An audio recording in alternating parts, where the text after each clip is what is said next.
to clean up Donald Trump's mess. All indications are that the president made that condolence call only after feeling the public pressure of a press conference where he was asked why he had been silent for almost 2 weeks about the death of Sergeant Johnson and 3 other Army sergeants in Niger: Staff Sergeant Brian Black, Staff Sergeant Jeremiah Johnson, Staff Sergeant Dustin Wright. In the 12 days between the time those soldiers were killed in action and the president was first asked about them, the president found plenty of time to tweet his moral outrage at football players. And he found time to tweet his outrage at Republican senators, especially Bob Corker, who publicly defended Secretary of State Rex Tillerson after Tillerson was publicly quoted as calling his boss, the President of the United States, a moron.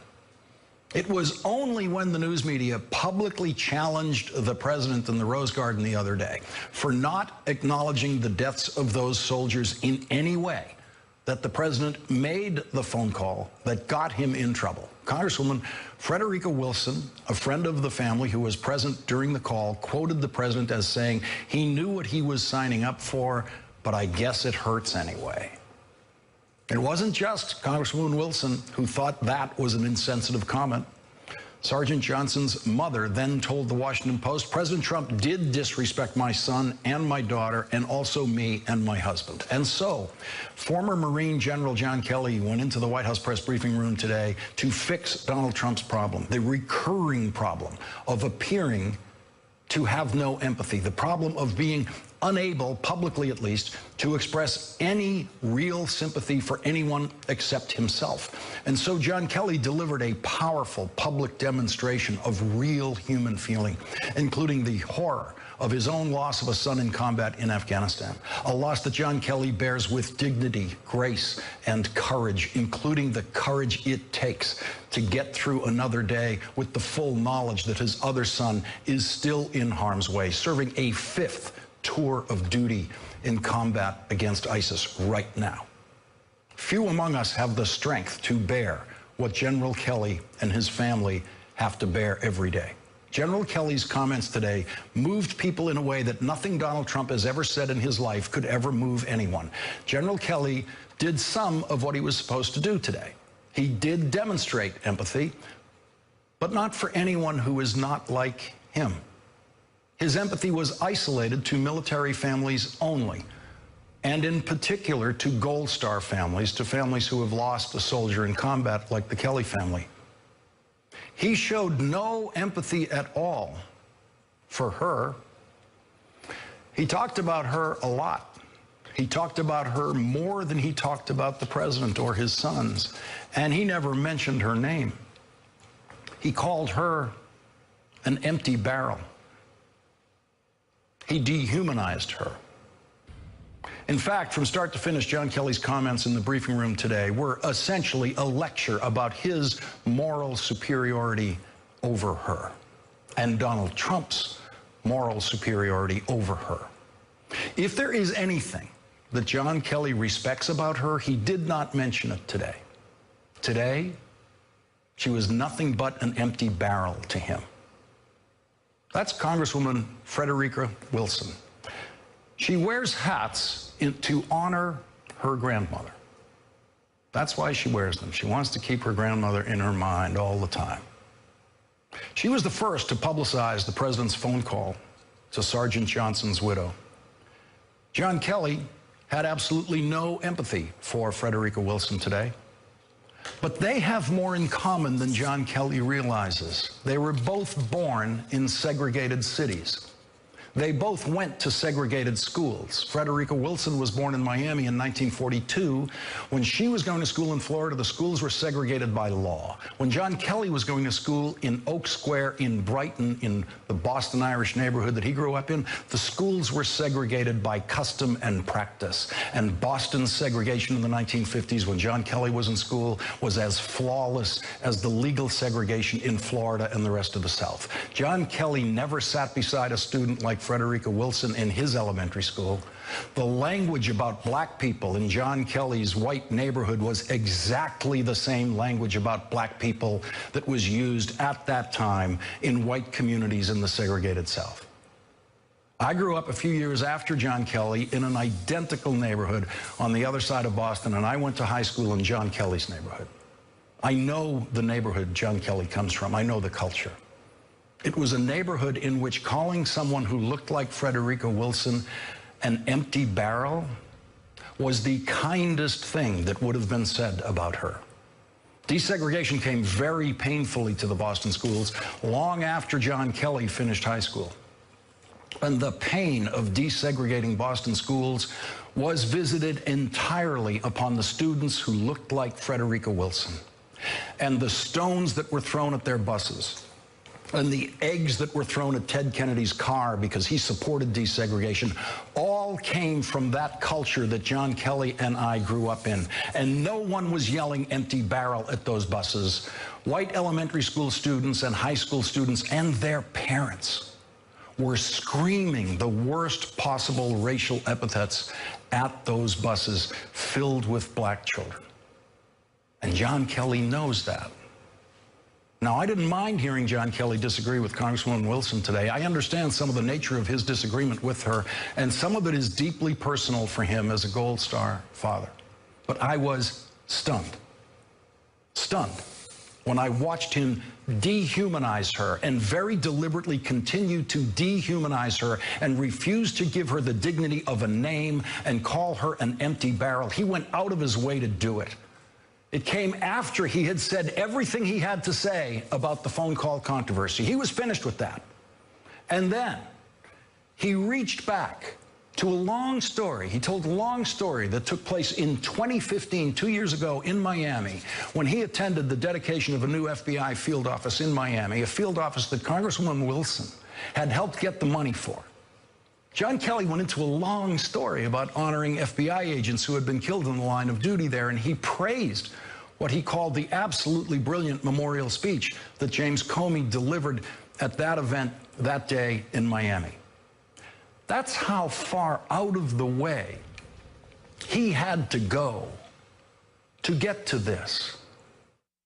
And a congresswoman stood up, and in the long tradition of empty barrels making the most noise, stood up there and all of that, and talked about how she was instrumental in getting the funding for that building, and how she took care of her constituents because she got the money, and she just called up President Obama, and on that phone call, he gave the money, the $20 million to build the building. And she sat down, and we were stunned that she'd done it. Even for someone that is that empty a barrel, we were stunned. That empty a barrel. And I was stunned that John Kelly would so callously echo the worst part of the culture that he and I grew up in. Stunned. John Kelly and I have gone our separate ways in the world from our very similar beginnings in Boston Irish neighborhoods, so we are stunned by different things. Here's more of what stuns John Kelly.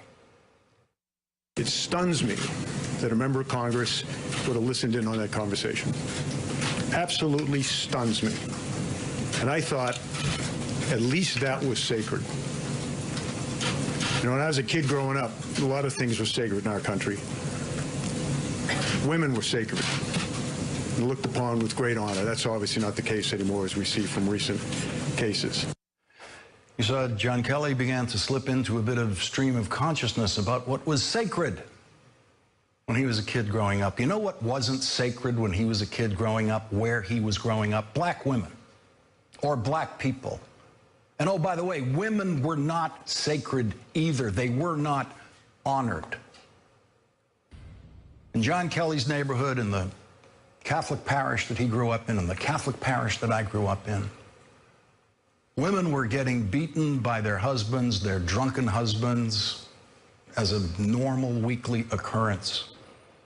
And their parish priest would tell those women, you can't get divorced or you'll be excommunicated. You're just going to have to bear it. You're going to bear it for the children. There's nothing you can do about it.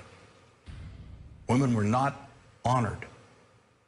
Most women then were domestic servants, and the women who had jobs outside of the home were not allowed to have most of the jobs in America at that time. They weren't allowed to work in most of the factories. They were not allowed to be police officers.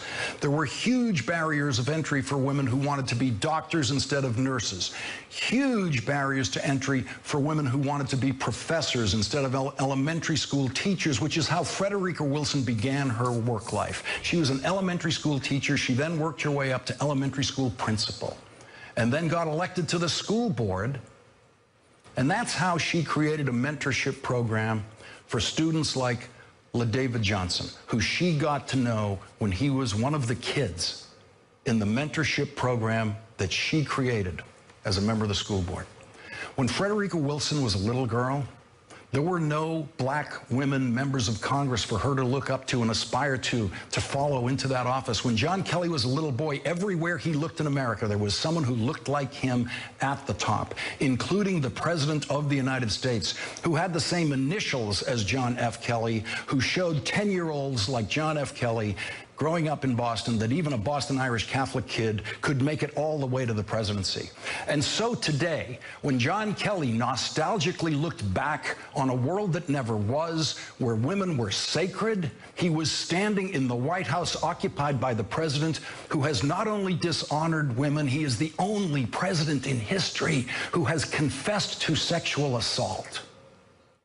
I just start kissing them. It's like a magnet. You just kiss. I don't even know. And when you're a star, they let you do it. You can do anything. Whatever you want. Grab them by the pussy. Was John Kelly stunned by that? Does John Kelly wash his hands after he shakes hands with Donald Trump? The hand that... John Kelly's stream of consciousness about the loss of what is sacred in our society continued. Life, the dignity of life, was sacred. That's gone. Religion, that seems to be gone as well. Gold Star families, I think that left in the convention over the summer. But I just thought the selfless devotion that brings a man or woman to die on the battlefield, I just thought that that might be sacred. So there's John Kelly saying that Gold Star families are not sacred anymore. And he says, I think that left in the convention over the summer. He seems to be complaining that Khizr Khan and his wife exercised their constitutional rights to speak publicly for one candidate and against another. John Kelly seems to be blaming the Khan family for dishonoring Gold Star families by making political comments. If that's not what he meant, we await his clarification. Or did he mean that he is ashamed that the president he works for attacked that Gold Star family for speaking at a convention? That Donald Trump attacked Mr. and Mrs. Khan because they spoke out in a way that he did not like? Because if that is what John Kelly is outraged about, then his outrage is well placed. But John Kelly, who went out there today to clarify the president's communication with the Gold Star family, seems to have taken his own personal stance of moral superiority over another Gold Star family. And if that's not what he was doing, then tell us that's not what he was doing. What John Kelly had to say today in defense of Donald Trump was barely coherent. Everything General Kelly said about the procedures that the military follows for soldiers killed in action was clear and instructive and deeply moving. And everything John Kelly said about his own experience of the loss of a son in combat and the continued service of another son in combat was nothing less than noble. But when he attacked a Democratic congresswoman and defended a Republican president, he was purely partisan, and he was not telling the truth. There are many words that you can use for Donald Trump. The word brave has absolutely no application in the same sentence with the word Trump. And it dishonors any other use of the word brave that you might like to make if you use that word to describe Donald Trump. It was especially stunning coming from a military man who knows what brave is, coming from a military man who has lived that bravery himself, has risked his own life, whose sons have served and lived that bravery. It was especially stunning for that man to use that word about Donald Trump, brave. General Kelly said he just explained to the president only 3 days ago how to make condolence calls, meaning he just explained to the president how to make condolence calls immediately after reporters asked the president why he had not made those 4 condolence calls. So when I gave that explanation to our president 3 days ago, he elected to make phone calls in the case of the 4 young men who we lost in Niger at the earlier part of this month. But then he said, you know, how do you make these calls? If you're not in the family, if you've never worn the uniform, if you've never been in combat, you can't even imagine how to make that call. So I think he very bravely does make those calls. Very bravely. Donald Trump. Here is something General Kelly said today about those condolence phone calls that we can all agree with. If you elect to call a family like this, it is about the most difficult thing you could imagine. There's no perfect way to make that phone call. That was General Kelly today at his best. There's no perfect way to make that phone call. But there is a way to fix what happened in that phone call, but it involves something that Donald Trump has never done in his life. Apologize. Any decent human being would have picked up the telephone again and called Sergeant Johnson's widow again and apologized for any misunderstanding about his intentions in the first phone call. Donald Trump could have picked up the phone between tweets about football players and explained to Sergeant Johnson's widow that he had actually heard those same words from General Kelly himself when General Kelly told the president about the most painful phone call that General Kelly ever received. Let me tell you what my best friend, Joe Dunford, told me, because he was my casualty officer. He said, Kel, he was doing exactly what he wanted to do when he was killed. He knew what he was getting into by joining that 1%. He knew what the possibilities were, because we're at war. And when he died, in the 4 cases we're talking about, Niger, my son's case in Afghanistan, when he died, he was surrounded by the best men on this earth, his friends. That's what the president tried to say to 4 families the other day. Then why not make another call and explain that? The president got it wrong with that family. And he's not the kind of guy to try again. And so there was no apology phone call.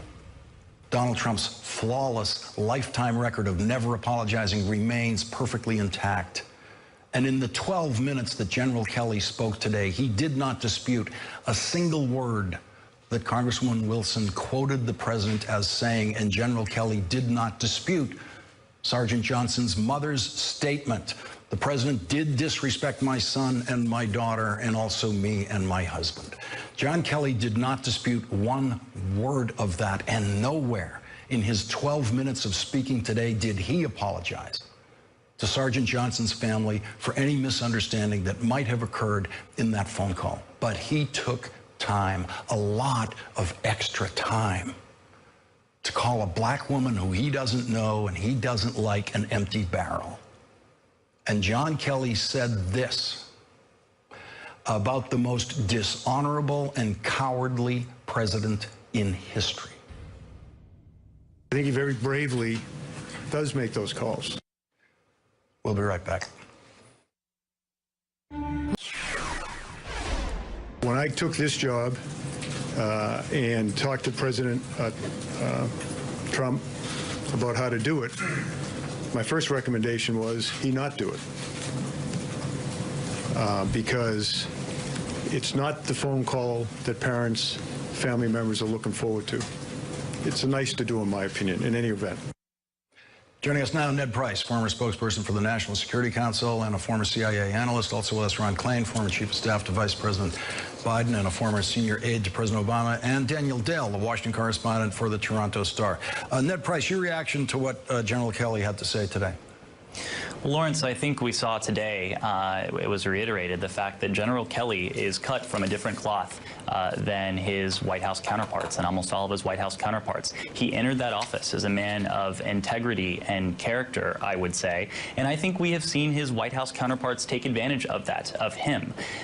Rather than have President Trump go out and apologize, and just as you said, rather than have President Trump go out and say, I apologize if I said the wrong thing during a very difficult, gut-wrenching conversation, that's on me. They put General Kelly on the podium to speak both in very specific and as well as in abstract terms about the most heart-wrenching, gut-wrenching experience I'm sure he has ever endured, and anyone has ever endured something like this has gone through. Rather than have the president go out and make that very simple apology, they put this man front and center stage. And I get the impression, Lawrence, that General Kelly is trying to be a good soldier, but I think what this White House needs is a good patriot. And usually they are one and the same, but not in this White House. And I think we're seeing a stark divergence between the two. The president tweeted after Congresswoman Wilson was quoted about the phone call. He said, Democratic Congresswoman totally fabricated what I said to the wife of a soldier who died in action, and I have proof, sad. And Daniel Dale, if there was any proof, today was the day to deliver that proof. And not only that, General Kelly did not dispute a single word she said. He insulted her in the harshest terms he could possibly come up with, but he did not dispute the truth of what she said. He didn't. He confirmed Trump's dishonesty while adding some dishonesty of his own. I think, this chain of events, this news cycle, has been so bizarre, so crazy, that the fact that the president's chief of staff went out there and effectively confirmed that the president has lied has been lost, as far as I've seen, in today's coverage. Trump said this conversation, what he said in this conversation was totally fabricated. Kelly said the president said all those things. That's just the way he talks. So that was confirmation. I think the dishonesty he added was in suggesting that Congresswoman Wilson was somehow intruding on this conversation between the president and the Johnson family, when, as you said, as we know, Congresswoman Wilson knew the late soldier, is close with the family, and had been invited to be present in that car where the conversation occurred. So I think they put Kelly out there because he's an effective messenger, he's powerful, he sounds folksy, he sounds authentic, but I don't think we should lose sight of the substance, and I think the substance was dishonest and disingenuous. Frederica Wilson's office issued this statement today. The Congresswoman will not be making any further comment on the issue because the focus should be on helping a grieving widow and family heal, not on her and Donald Trump. Ron Klain, your reaction to General Kelly today? Well, Lawrence, I think that it was a tale of two statements. I think his discussion about his tragedy, his loss, was powerful and effective. But as you say, he took a needless swipe at Congresswoman Wilson and used the word brave to describe the first president of the United States not only to attack one Gold Star widow, Gold Star mother, but to attack two Gold Star mothers, Mrs. Khan last year and then Mrs. Johnson this year. And not surprising from a president who said that his biggest sacrifice was building buildings, who said that his personal Vietnam was going to Studio 54 in the 1980s, who said that John McCain wasn't a hero because he was captured. This is a president who's consistently disrespected military families, and John Kelly's great sacrifice can't cover for Donald Trump's great outrage. Now, let's all keep in mind General Kelly's being stunned, absolutely stunned, that a congresswoman would mention how the new FBI office in Miami was funded, and possibly trying to seek credit for that publicly, as every congressman does in that situation. He considered that a dishonorable thing to do. Let's look at something that President Trump did that John Kelly has never said that he is stunned by, and that is, of course, the president's first visit to CIA headquarters. We had a massive field of people. You saw that. Packed.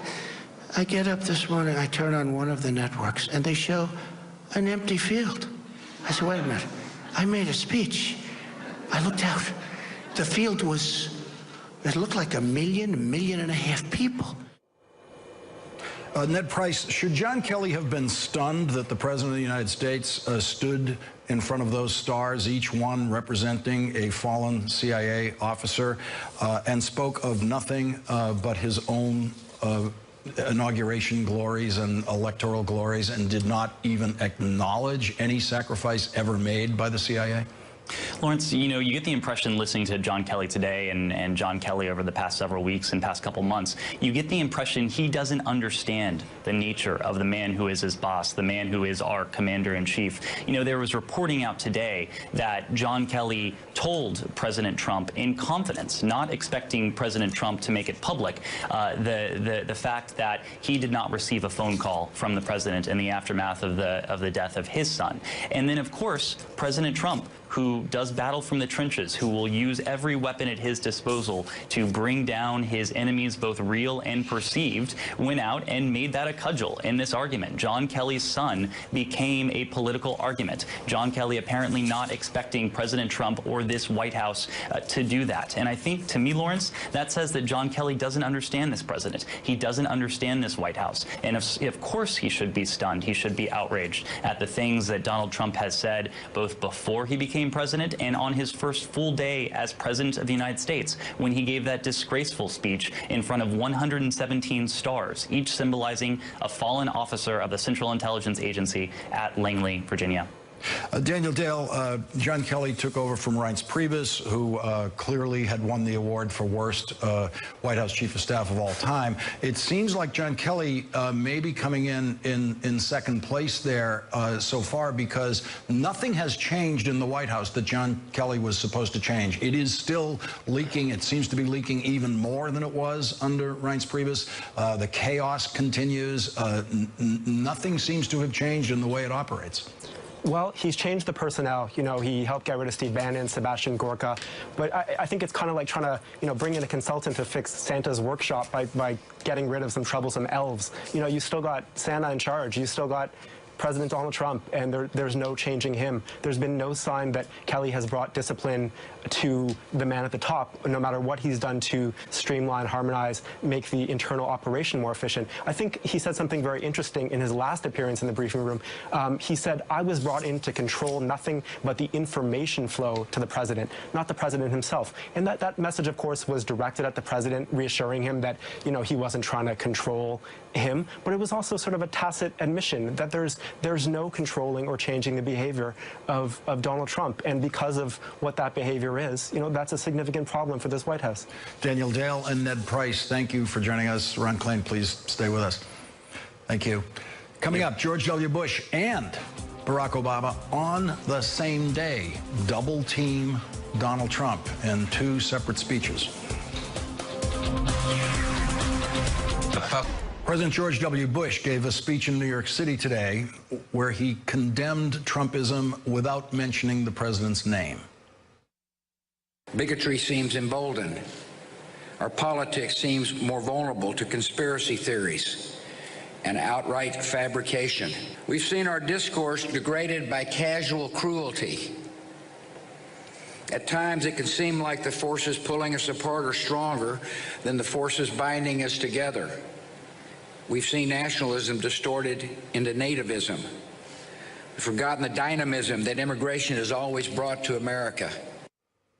A spokesperson for President Bush denied that his speech was aimed at President Trump, but a source close to the former president told Nicole Wallace that President Bush was aware of how his words would be interpreted, and he wrote the speech himself. George W. Bush has never attacked President Obama. He had not attacked President Trump until today, when his speech seemed to be about the president, who once said there were very fine people at a white supremacist rally.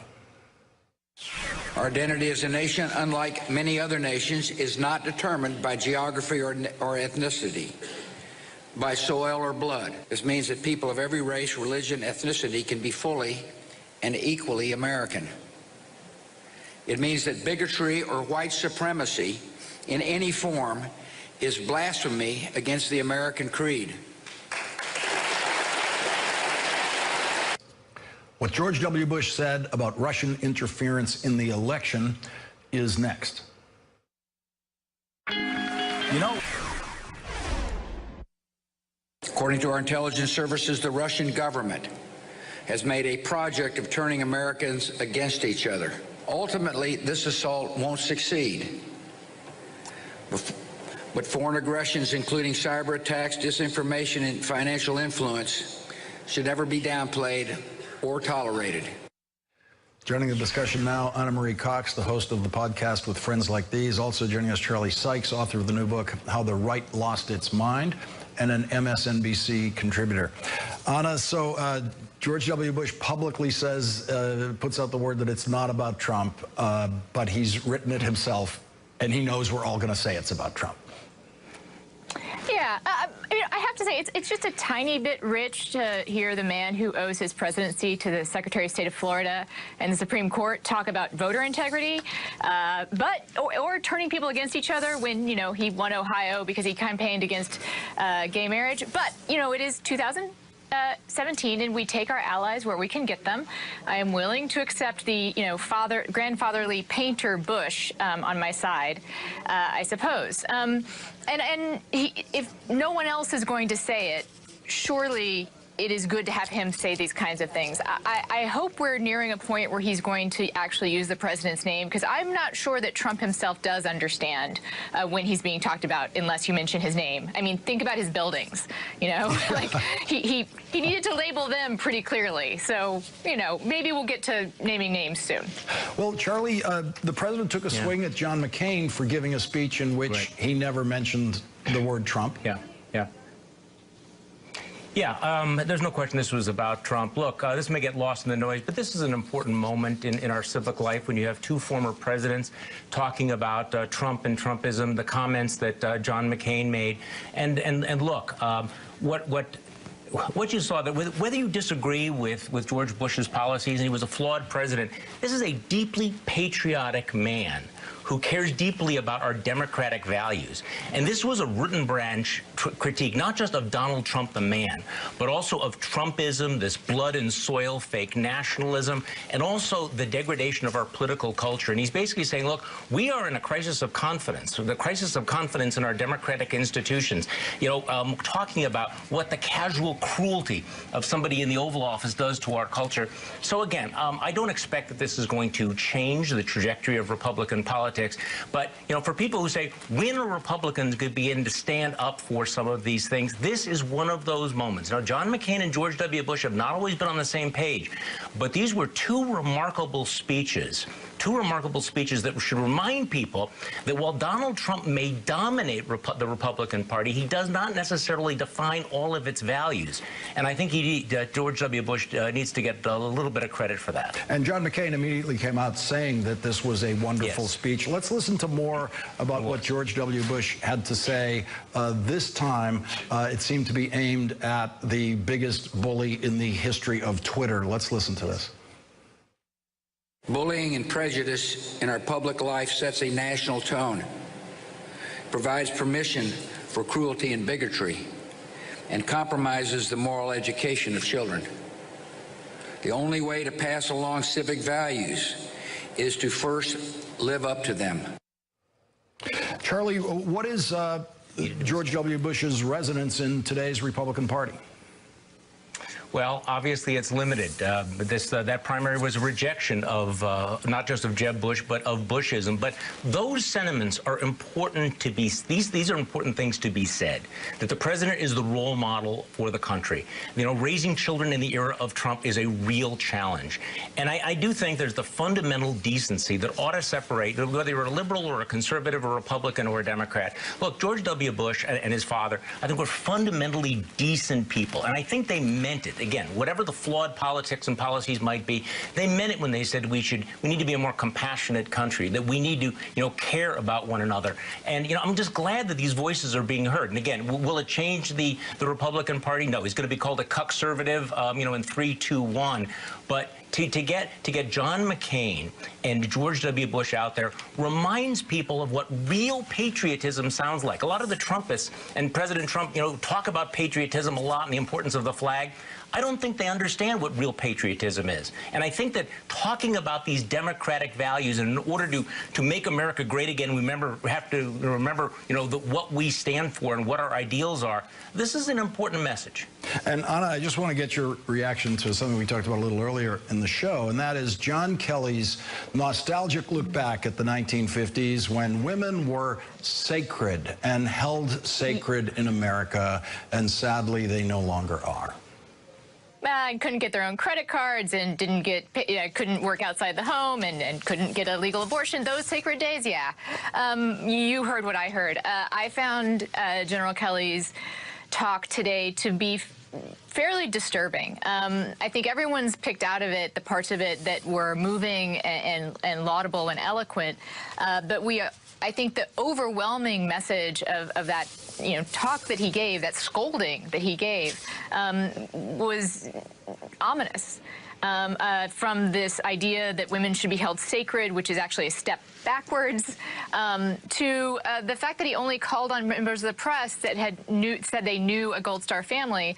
I appreciate any time someone points out that we have a big disconnect in our country between most Americans in the military, that most Americans don't know people that have served in the military. I think that is something that all of us need to keep in mind. I think it's a very ominous message to say that only people who actually know families who have lost someone in the military are worthy of voicing a critique. I worry about the message that sends. Anna Marie Cox and Charlie Sykes, thank you both for joining us tonight. Thank you. Coming up, Barack Obama attacked Trumpism today, too.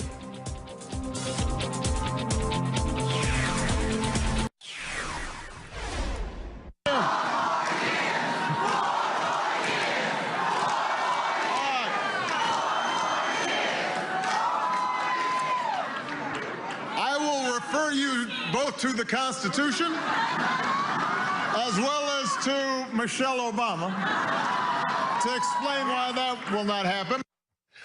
Today, President Obama made his first post-presidential campaign appearance, this time campaigning for the Democratic candidates in New Jersey and Virginia's gubernatorial races. President Obama never mentioned Donald Trump by name, but he did say this.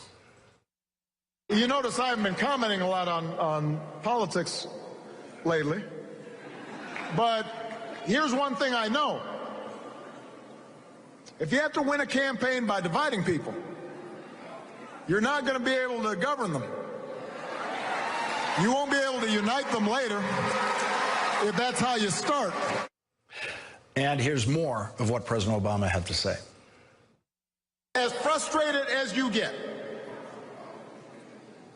the goodness of America, the goodness and decency and hard work and responsibility and sacrifice that's on display by the American people every single day in their communities all across this great country, all across this great state, people of every walk of life. It doesn't matter whether they're white or black or Hispanic or Asian or Native American, whether they're disabled, whether they are gay or straight. There are people all across this country that want to do things better, that want to work together. And I've seen the possibilities of our democracy. Coming up, what President Obama had to say about the white supremacist demonstration in Charlottesville in August, where one of the protesters against the white supremacists was killed. You can't take this election or any election for granted. I don't know if you all noticed that.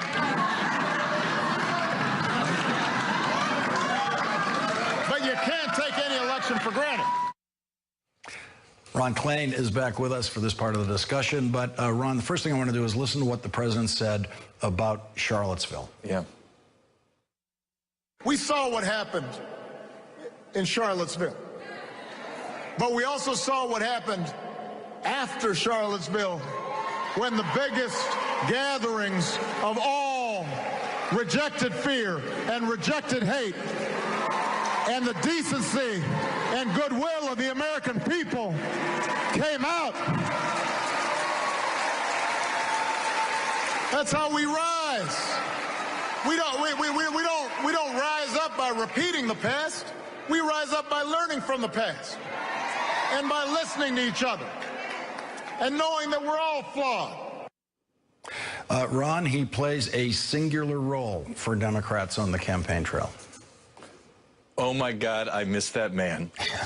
You know, I mean, tomorrow's the 9-month anniversary of Donald Trump taking office, and it's just hard to sometimes even remember that we had a president who appealed to people by talking about the goodness of our country, not by calling people losers and sad. A president who could talk about our history with richness and texture and pulling people together to build a better country, not someone who was devoted to tearing us apart and fanning the flames of division. And I think that to see President Obama out there tonight with this message, I think it's obviously a very effective thing for Ralph Northam, the Democratic candidate in Virginia. His Republican opponent has not invited Donald Trump to campaign down there, no surprise. And it's just a reminder of the kind of president we had 9 months ago.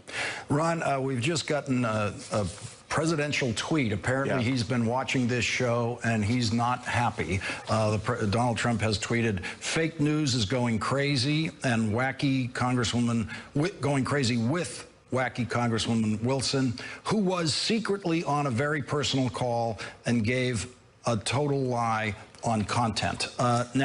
We are the hour here that has been concentrating on Congresswoman Wilson at the beginning of this show. She hasn't been part of much of any other coverage tonight, so he's clearly talking about this. He is, of course, on his end of the phone call, he was not alone. There were people listening in on his end of the phone call, including apparently White House Chief of Staff General Kelly. And he's now saying that what she said was a lie. But General Kelly did not say that today. General Kelly did not contest a single word that she said. And what's more, as you pointed out earlier, Lawrence, Sergeant Johnson's mother says that Donald Trump did disrespect her son and her daughter. So this isn't about Congresswoman Wilson and the president. It's about the president and a Gold Star mother. And if John Kelly wants to give a lecture tomorrow, he should walk down the hallway, not to the briefing room, but to the Oval Office, and tell the president to stop calling Gold Star mothers liars. Well, tonight you have the president insulting Congresswoman Wilson, calling her wacky on the same day that his White House Chief of Staff did everything he could to insult her, and insulted her in terrible, terrible language, and would not even use her name, and calling her an empty barrel. So there, John Kelly and Donald Trump see eye to eye. This is the black woman who they should aim all their insulting attitude toward to save Donald Trump from this controversy. Yeah, and again, I mean, I think the real issue here is that, obviously, I mean, we know that the president has a trouble with women of color, women in authority. We know that drives him crazy. To have one call him out always baits the president into a very negative response. But I think it's especially despicable here that really his core grievance is with a Gold Star mother who said that the president disrespected her son, and the president, as you said at the outset, will not apologize for that. That, to me, Lawrence, is the most inexplicable thing. John Kelly wants to be shocked about something. Be shocked about that. And with that, Ron Klain gets tonight's last word. Thank you, Ron. Thanks, Lawrence. The 11th hour with Brian Williams starts now.